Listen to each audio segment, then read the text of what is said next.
oui sama gars yi ñu ngi leen nuyu leen jaajëfal yéen ñu suivre votre chaîne C5 Info toujours di la wax ne bu dee gan nga ci page mën nga abonné nga activer cloche de notification pour mën a jot yeneen vidéo yi nga xamante ne bii ñooy ñëw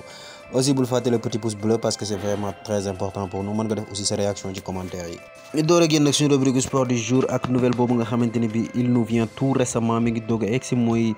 bomb boo xamante ne bii Sky Germany moo ko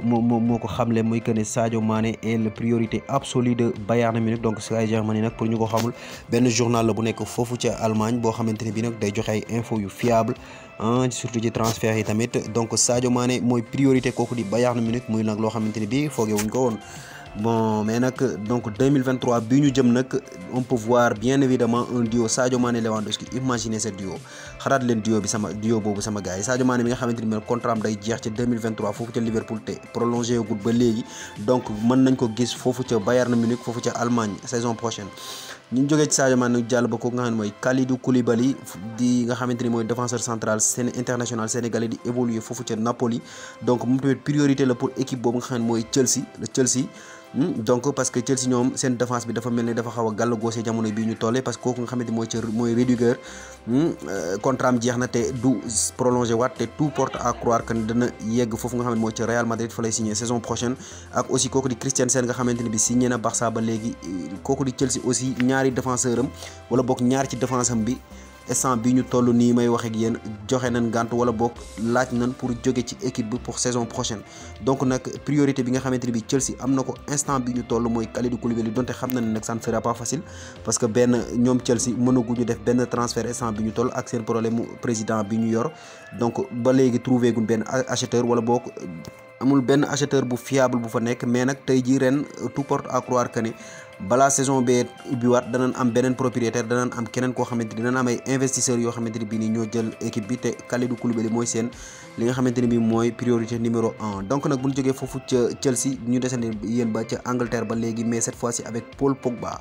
moom Paul Pogba nag il est dans entre le marteau et l'enclume parce que bëgg na jógee foofu nga xamante ni mooy ca Manchester United mais destination kenn xamagu ko ba léegi ñuy xamle nag que ne Paris mooy équipe bi nga xamante ni bi moo ci gën a avancé ci dossier parce que ñëpp xam na ne Paris Saint-Germain muy Real Madrid ñoom ñëpp jàgg nañu topp ci Paul Pogba di daw mais instant bi ñu toll nii comme contrat am dafay jeex te bëggul prolonger lépp ñëpp xam na ne moom Paul Pogba c'est officiel du des Manchester United saison prochaine mais nag fan la war a jëm donc kooku nga xam ne mooy agent am nag proposé woon na ko kooku di Manchester City bay discussion yi xawoon na avancé mais kooku di Paul Pogba dafa bañ catégoriquement il a refusé catégoriquement Manchester City ne moom du dem Manchester City. ñu génn Angleterre nag jëwale foofu nga xamante ni bi mooy ca Espagne ak Kylian Mbappé moom nga xamante ni bi tey dañ ko apercevoir foofu nga xam ne mooy ca Madrid bon contrairement ak li ñu bëri xalaat contrairement ak li nga xamante ni lu bëri moom lañ yaakaar que ni dafa signé Real mais signé gul amul benn accord bu ko liyeegul ak Real Madrid et que demam boobu Espagne dara wundoo ko lu dul ay vacances donc plusieurs joueurs parisiens ku ci mel ni Kylian Mbappé ba ci kooku nga xamante ni mooy Achraf Hakimi ancien joueur Real Madrid boobu ba ci seen président bi sax Nasser Al Khalifa dafa nekk foofu nga xam ne mooy ca Madrid di fa teewee benn congrès ñoom joueurs yi moom vacances moo leen fa yóbbu mais aussi toujours ci Real Madrid ak seen match boobu nga xamante ni bi moom lañ doon amal démb muy le derby madrilène doon dox seen diggante ak Atlético Madrid nag mujj leen gagné par 1-0 donc mu ne woon match bu xawoon a neex donc Real Madrid nag ñëw teg li nga xamante ni bi mooy banc teg cadre am yëpp ci banc bi donc après match bi nag interrogé nañ kooku nga xam ne mooy coach bi muy kooku di Carlo Ancelotti laaj ko ci lu jëm ci match bi ak lu tax mu doxalee noonu mais moom kat lim xamle mooy que ne priorité bi du gagner Atlético Madrid mais priorité bi mu yor instant bi mooy que ne ay joueurs am bañ a blessé pour mieux préparer loolu nga xamante ni bi mooy final boobu di amee foofu ci Stade de France le 28 mai face à Liverpool donc nag mel na ni moom loolu moo ko yitteel loolu moo ko ëppal solo mais derby bi amul woon benn importance muy avis boo xamante ni bi nag supporters yu bëri partagé wu ko parce que ñu bëri ñu ngi doon ñaawlu ni nga xamante ni bi Carlo doxalee na ko démb parce que pour eux le derby reste un derby et Atlético Madrid du woon match boo xamante ni bi dañ ko waroon a perte démb et surtout que ñi ngi jëm ci benn final li ñuy ragal mooy mu aussi manqué loo leen confiance wala boog mu perte loon rythme bi nga xamante ni bi moom la nekk instant bi ñu toll nii. ñu jógee ba foofu nga xamante mooy ci Real Madrid nag jàll ci ki nga xamante mooy dauphin muy le FC Barcelone selon benn média nag espagnol bu mag bu ñuy woowe Sport donc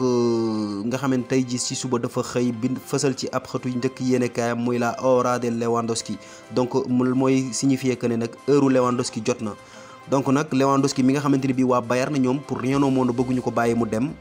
donc et le priorité number one de foofu nga xamante mooy Barcelone instant bi ñu toll nii donc Lewandowski ñoom li ñu bëgg li nga xamante ni mooy priorité waa Barcelone mooy ñu conquérir ko nga xamante ni mooy Lewandowski xëcc ko indi ko ci seen équipe donc nag Lewandowski ak Barça amuñu problème parce que déggoo nañ ci ay kàddu déggoo nañ ci li nga xamante ni bii war nañ ko mën a signer comme contrat comme loolu nga xamante ni bii aussi mooy salaire mais le problème reste équipe boobu nga xamante ni bii mooy le Bayern Munich parce que Bayern Munich moom dafa bëgg a garder ko nga xam ne Lewandowski recruter joueur boobu nga xam ne mooy Sadio Mané pour carrément former un duo de choc saison prochaine bi ñu jëm. Bon, il faut préciser aussi que ne Lewandowski moom tamit bañut woon toog Bayern mais nag